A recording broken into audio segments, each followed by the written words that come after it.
Canadians remain resolute despite more threats of new tariffs. They don't want Canada to buckle to the U.S. president's demands. I think we need to make some kind of stand. It sure feels like you got to do something. You don't want to stand by idly. Polling out Monday from the Angus Reid Institute shows only 7% of those surveyed support making concessions in order to get tariffs lifted. And 62% want to see the country respond with counter-tariffs if the States does slap new 50% ones on Canadian goods. Canada has reached a breaking point, and the message from its people is becoming impossible to ignore.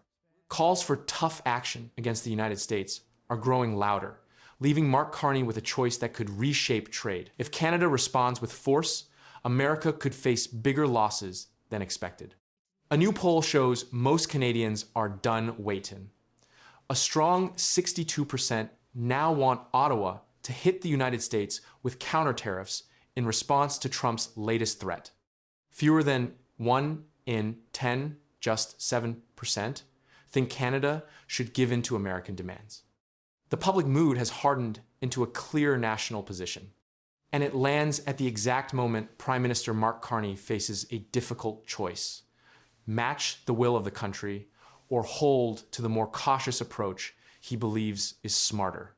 The polling comes from the Angus Reid Institute, which surveyed 1,790 Canadian adults between July 23rd and July 25th, 2026. The headline number is decisive.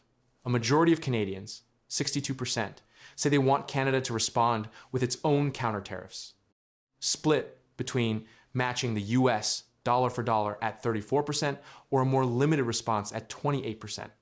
By contrast, only about a quarter prefer that Canada negotiate or make concessions without imposing its own tariffs. Fewer than 1 in 10 Canadians, 7%, say their government should capitulate to U.S. demands to avoid tariffs. The context is what the Angus Reid Institute described as a déjà vu moment. This is not the first round of American tariffs Canada has faced. This time, Trump is relying on an obscure, nearly 100-year-old provision of the Tariff Act of 1930 to target a broader swath of the Canadian economy. Despite the new legal mechanism, Canadian public opinion on how to respond has remained remarkably consistent.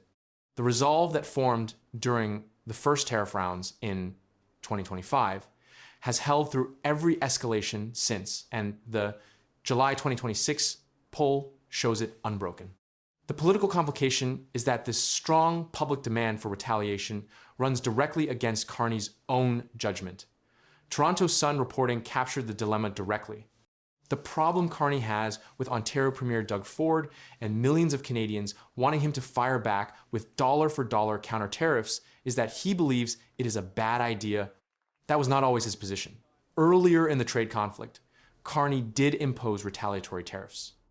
But over time, his government has moved toward a more measured approach, cutting some counter-tariffs in October 2025 and emphasizing negotiation over escalation. The 62% now demanding retaliation are pushing against the direction Carney himself has chosen.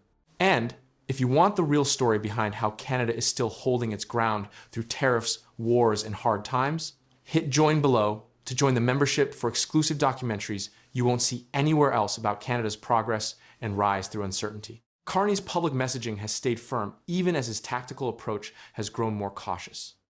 He spoke to journalists about Trump's 50% tariff threat in the parliamentary precinct in Ottawa on July 21st, describing the measures as a direct violation of CUSMA and stating that Canada would do whatever it takes to defend its workers and businesses.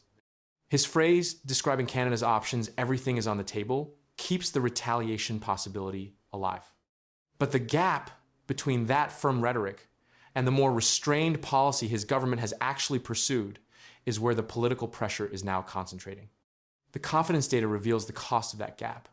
Confidence in Carney and his negotiating team has dropped since spring. Currently, 2 in 5, 43%, say they believe Carney can deliver a good deal for Canada, down from half 51% in April.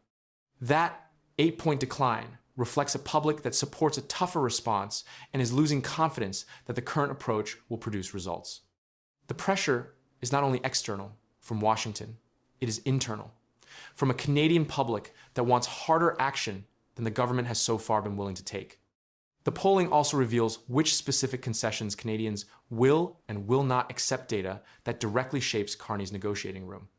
On autos, 42% support removing Canadian tariffs on US-made vehicles, compared with 37% who oppose it, making autos the most negotiable of the three major irritants Washington identified. On alcohol, 48% oppose returning US products to provincially controlled liquor store shelves, while 38% support their return. And on dairy, the resistance is strongest. 61% oppose opening the Canadian dairy market further, while only 28% support it. Supply management remains especially sensitive because it is tied to farm income, production quotas, and controlled imports. That breakdown gives Carney a documented map of public tolerance. Autos are where Canadians will accept flexibility. Alcohol and dairy are where they will not.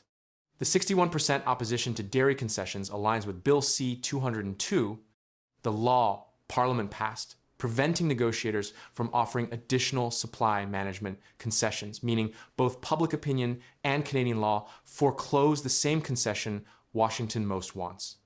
The alcohol opposition aligns with the provincial liquor board restrictions that premiers like BC's David Eby and Ontario's Doug Ford have refused to lift. The partisan dimension of the poll is notable. A large majority of Canadians support counter-tariffs, except Conservatives. Only past Conservative voters are closely split between keeping their tariff powder dry and hitting back. That split reflects the broader political debate, with Conservatives having previously accused the Liberals of dropping tariffs and going soft on Trump. The counter-tariff question has become a domestic political battleground, as much as a trade policy question, with each party positioning itself on how aggressively Canada should respond. The energy leverage debate runs directly through the retaliation discussion. Saskatchewan Premier Scott Moe and Ontario Premier Doug Ford have both raised the possibility of export taxes on oil, gas, and other resources. But the Global News comment threads reveal the internal Canadian tension. Western provinces question why their oil and gas should bear export taxes that benefit auto workers in Ontario and Quebec provinces that Western commenters note have blocked new pipelines. That interprovincial friction is the coordination challenge economists have flagged. A dollar-for-dollar counter-tariff response that relies on Western energy leverage requires Western provinces to accept costs for a national strategy that primarily protects Eastern manufacturing. The economic warning that experts attach to the retaliation debate is real and documented. A prolonged trade dispute could increase costs for businesses and consumers on both sides of the border. Counter-tariffs raise the price of American goods entering Canada, which Canadian consumers and businesses ultimately pay. The combination matters. Public patience for concessions is thin, but retaliation can also raise prices and deepen economic uncertainty at home. Carney's challenge is no longer simply to sound firm. His government must show that any response can defend workers, preserve leverage, and avoid turning national frustration into unnecessary costs for Canadian families. The August 19th deadline frames the entire debate. That is when the 50% tariffs take effect if no agreement is reached. Provincial leaders are debating how far Canada should go.